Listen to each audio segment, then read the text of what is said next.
ओम सर्वभ्यो नमो नमः। आइए आज के विषय पर कुछ विचार प्रस्तुत करते हैं।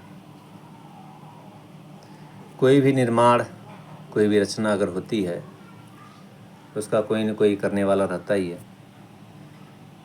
बिना निर्माण करने वाले की कोई रचना निर्मित नहीं होती, और निर्मित होकर अगर व्यवस्थित चल रही है तो चाहे परिवार का निर्माण हो, चाहे राष्ट्र का निर्माण हो, चाहे एक समाज का निर्माण हो, एक व्यक्ति से आरंभ होकर के परिवार बनता है, व्यक्ति से फिर परिवार से होते हुए समाज से लेकर के राष्ट्र तक का, और पूरी धरती फिर वो परिवार के रूप में गिनी जाती है। हमारी तो आदिकालीन संस्कृति है, प्रथम संस्कृति, एकमात्र संस्कृति है जिसका निर्माण करने वाला कोई है, और कहते हैं कि वो ईश्वर है, वो परमात्मा है, वो ब्रह्म है। उसके हजारों लाखों असंख्य नाम हैं, क्योंकि उसके असंख्य काम हैं।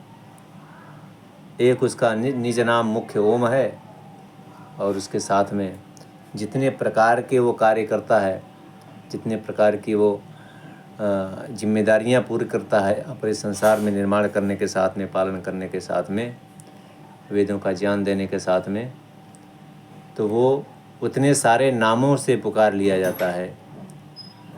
हम पिता हैं तो वह पिताओं का पिता है।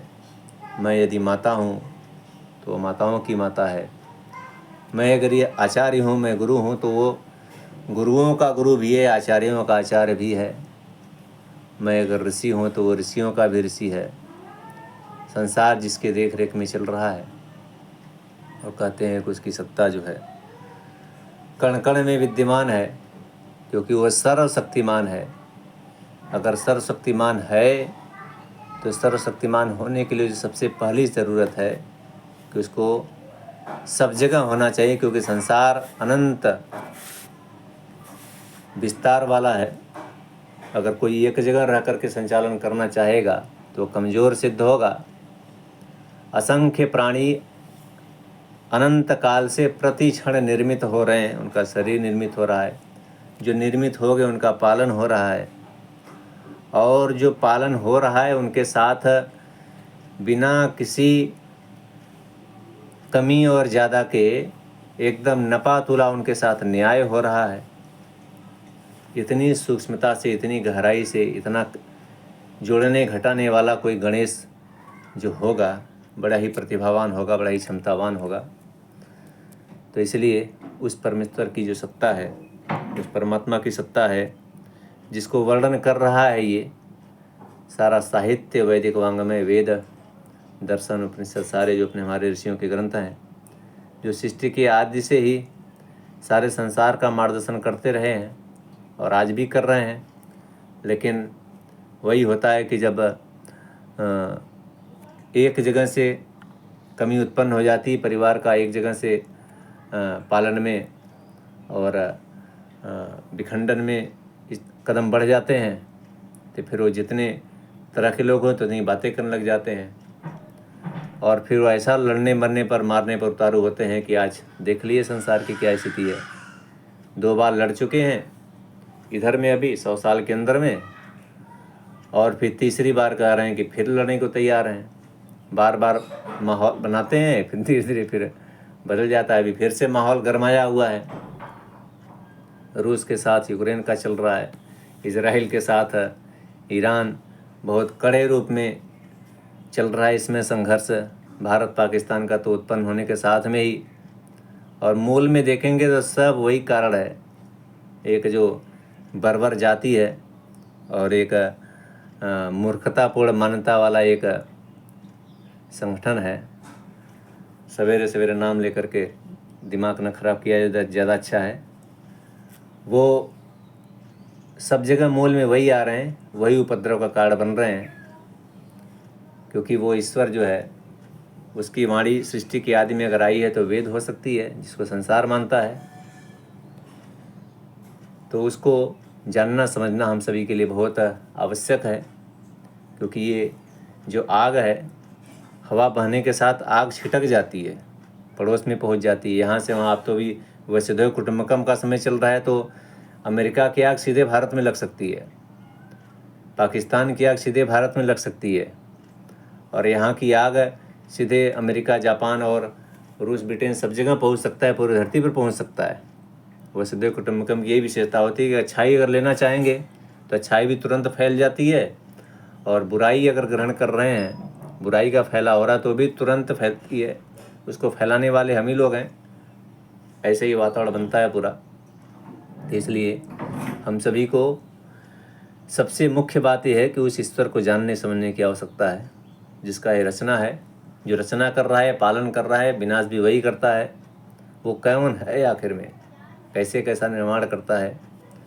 तो आप सभी के साथ में आइए एक गीत के साथ में इसको थोड़ा समझने का प्रयास करें कि उसकी रचना कितनी विचित्र सी है, कितनी विशेष है, और उसको ढंग से अगर देखने के लिए चले जाएंगे तो किसी व्यक्ति के बस का तो है नहीं इतनी प्रकार की रचना करना, और रचना करने के साथ उनका पालन करना भी, और पालन करने के साथ में सारा उनका जितना किया धरा है उसको एज इट इज जैसा है बिल्कुल यथार्थ रूप में वैसा ही रिकॉर्ड करके रखना, जिससे कि समय पर उनको जो है उनके किए धरे का जो भी भोग भुगवाना है उनको दिया जा सके। तो उसकी व्यवस्था बड़ी अनूठी है। उसके निर्माण को जरा देखने का प्रयास कीजिएगा। सत्ता तुम्हारी भगवन जग में समा रही है, जग में समा रही है। तेरी दया सुगंधी हर गुल से आ रही है, हर गुल से आ रही है। सत्ता तुम्हारी भगवन। रविचंद्र और तारे तूने बनाए सारे, रविचंद्र और तारे तूने बनाए सारे, तूने बनाए सारे। इन सब में ज्योति तेरी, इन सब में ज्योति तेरी है छा रही है, छा रही है। सत्ता तुम्हारी भगवन। सुंदर सुगंधि वाले पुष्पों में रंग तेरा, सुंदर सुगंधि वाले पुष्पों में रंग तेरा, पुष्पों में रंग तेरा। यह ध्यान फूल पत्ती, यह ध्यान फूल पत्ती तेरा दिला रही है, तेरा दिला रही है।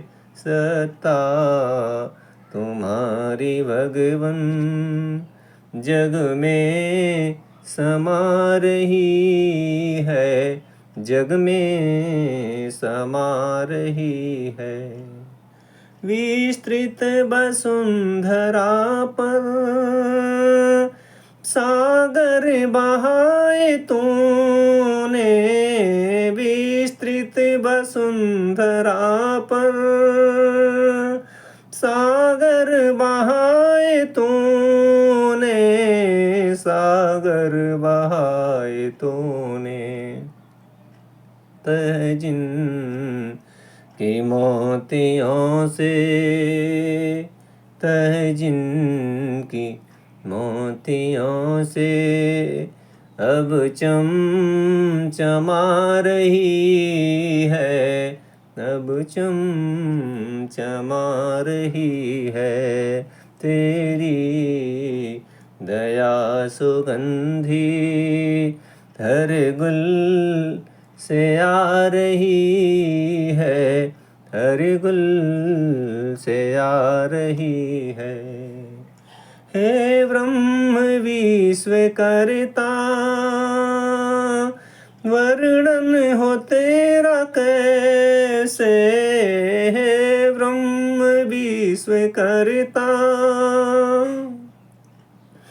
वर्णन हो तेरा कैसे, वर्णन हो तेरा कैसे। जल थल में तेरी महिमा, जल थल में तेरी महिमा, जल थल में तेरी महिमा है, सिछा रही है, सिछा रही है। सत्ता तुम्हारी भगवन जग में समा रही है, जग में समा रही है। तेरी दया सुगंधी हर गुल से आ रही है, हर गुल से आ रही है। सत्ता तुम्हारी भगवन जग में समा रही है, जग में समा रही है।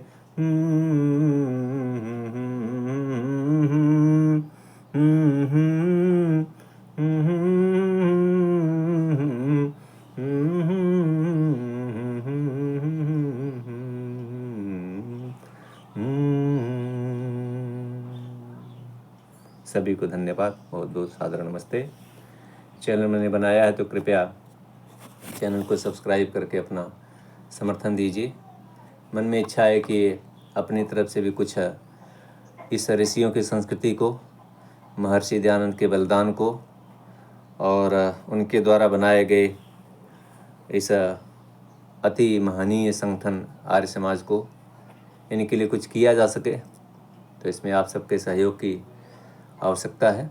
तो आप सभी कृपया चैनल को सब्सक्राइब भी करें। ऋषि संस्कृति विश्वगुरु भारत नाम से चैनल है ये, और इसको लाइक भी करें। अपनी बात भी अगर आपको कुछ कहना है तो कमेंट में जाकर कमेंट का टिप्पणी अपनी लिख करके अपना समर्थन भी दें। कुछ कहना है, कुछ कहना चाहते हैं, कुछ और निवेदन चाहते हैं, कुछ और गीत आदि चाहते हैं, तो मैं उसको भी प्रस्तुत करने की कोशिश करूँगा आगे। और अन्य लोगों को अपना इसका जो है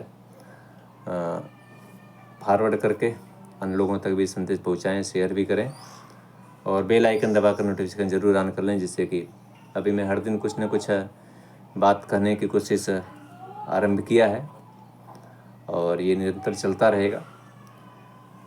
पिछले 20, 21, 22 सालों से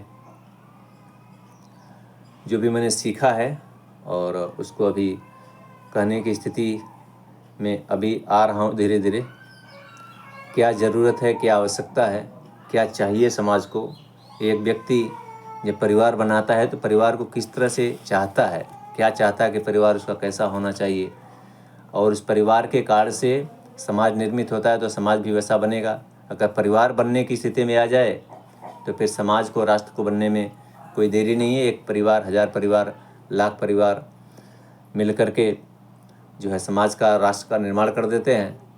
तो अगर वो परिवार ऋषियों की संस्कृति वाला अगर हो जाए, जिस प्रकार से मर्यादा पुरुषोत्तम श्री राम के साथ उनके परिवार में चल रहा था, जिस प्रकार से योगीराज श्री कृष्ण के परिवार में चल रहा था, अगर वैसी स्थिति में हम करने लग जाएं थोड़ा थोड़ा प्रयास करके, तो एक व्यक्ति से आरंभ होगा, पूरा परिवार फिर व्यवस्थित हो सकता है। मैं इसका प्रत्यक्ष उदाहरण हूँ। मैं खुद जो बात बोल रहा हूँ मैं करके बोल रहा हूँ, और उतना ही बोलूँगा जितना मैंने किया हुआ है और करने की संभावना है, और आगे आगे कर ही रहा हूँ। अभी मैदान में हूँ मैं अभी, तो इसलिए आप सबसे भी निवेदन है कि आप थोड़ा सीखिए, समझिए। इसमें अगर कोई प्रश्नोत्तरी आती है तो आप ज़रूर प्रश्न भी लिखिएगा, अपने भाव व्यक्त कीजिएगा और इसको आगे बढ़ा करके हमें समर्थन प्रदान कीजिए। आपका थोड़ा सा समर्थन मुझे बल प्रदान करेगा तो शायद मैं कुछ अपने जीवन का जो लक्ष्य बनाया है, जो दैवी कृपा से मेरे पास आ गया है ये जिम्मेदारी, तो उसको लेकर के मैं अपने आप को तैयार किया हूँ और कर भी रहा हूँ। तो आप सहयोग करके उसको मेरा उत्साहवर्धन कीजिए, जिससे कि काम मैं कर सकूँ। और सभी के लिए जो मंगल कामना करते हुए मैं वाणियों को यहाँ पे विराम करूँगा। और महर्षि दयानंद का बलिदान आज से लगभग 20 वर्ष पहले मई जून की दोपहर में छत के ऊपर बैठ कर के मैं उनकी जीवनी पढ़ता था। और एक तरह से पागल घोषित था उस टाइम पर मैं, मेरा दिमाग फिर गया ऐसा कहा जाता था उस टाइम पर। पहले लोग बोलते थे, अभी बोलते नहीं हैं, क्योंकि अभी इनको लगता है कि बोलेंगे तो जवाब मिलेगा, तो इसलिए बोलते नहीं है। लेकिन मैं वही हूँ, ज़्यादा अंतर आया नहीं है। बस इतना ही है कि मुख में ज़बान थोड़ी सी आ गई है और उस ज़ुबान के कारण से शायद कुछ अच्छा काम हो पाएगा। 20 वर्ष लगा तैयार होने में, लेकिन अभी लग रहा है कि धीरे धीरे वापस सही स्थिति बन रही है। तो आप सभी आइए, सब मिल करके ऋषियों को प्रणाम करें। हमने पूरे संसार का मार्गदर्शन किया था आदिकाल से। जब हमने खराब किया है महाभारत के युद्ध के बाद से, तो हमारे खराब करने के कारण से संसार इतना ज़्यादा डरावना हो गया है। सब लड़ने भिड़ने मारने मरने को तैयार हैं। पता नहीं कि मतलब जीवन का उद्देश्य क्या है। अभी रास्ता चल रहे हैं, अभी पता लगता है कि अभी प्राण निकल जाएंगे। कोरोना आकर के सबको समझा के गया है, लेकिन फिर भी समझने को तैयार नहीं है। तो जब अपने अज्ञान के अंदर से जब निर्णय उत्पन्न होने लगता है, तो फिर वे ऐसे स्थितियाँ खड़ी होती हैं। तो आइए ऋषियों की संस्कृति को देखा जाए, समझा जाए और उनके अंदर से कुछ ले करके अपना भी कल्याण किया जाए, जगत के कल्याण के लिए अपना कुछ कदम बढ़ाया जाए। तो आप सभी से आह्वान करते हुए मैं आज की वाणी को यहाँ पर विराम करता हूँ। आप सभी को पुनः से सादर नमस्ते। ओम सर्वभ्यो नमो नमः।